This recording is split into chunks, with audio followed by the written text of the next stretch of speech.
C'est impossible qu'une revenante fréquente les boîtes de nuit. Du moins, c'est ce que je croyais. Avant l'histoire de Tonton Kofi. Écoute-la. D'après ce que mon amie togolaise m'avait raconté, son oncle, Tonton Kofi, aujourd'hui à la retraite, était taximan à Franceville. Il conduisait surtout la nuit, car en journée, il tenait un commerce. Un soir, alors qu'il roulait tout doucement, espérant trouver un dernier client avant de rentrer, il a aperçu une jeune femme vêtue d'une mini-robe blanche, debout au bord de la route, juste devant un motel. La dame lui a fait signe. Il s'est arrêté. Elle lui a dit qu'elle allait dans une boîte de nuit au centre-ville. Tonton Kofi a accepté la course. Elle est donc montée à l'arrière.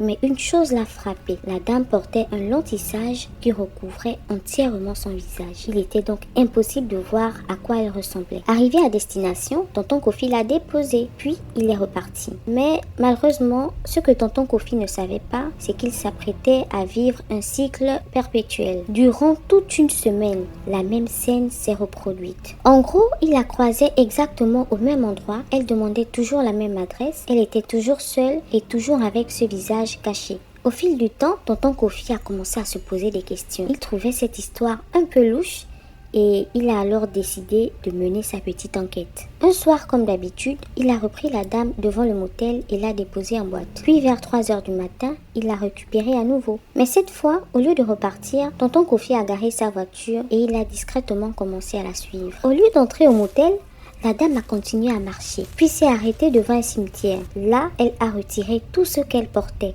Et une fois en tenue d'Adam et Ève, elle a disparu. Tonton Kofi est resté bouche bée, comme traumatisé par ce qu'il venait de voir. Il a regagné son véhicule et dès la même nuit, il a eu de fortes fièvres. De jour en jour, la fièvre s'aggravait. Et finalement, après avoir relaté son récit, la famille a dû l'évacuer en urgence au Togo pour des soins traditionnels. Et après plusieurs semaines, il s'en est remis. Dès son retour au Gabon, il a raconté ce qu'on lui avait révélé durant ses soins, que cette dame était une revenante, une âme errante qui, chaque nuit, allait simplement s'amuser en boîte de nuit. Depuis ce jour, il a pris une retraite anticipée. Il n'a plus jamais touché au volant et s'est limité à son commerce. Avez-vous déjà vécu une expérience similaire ou en avez-vous déjà entendu parler? Dites-le nous en commentaire. À très bientôt, la conteuse Gaboma.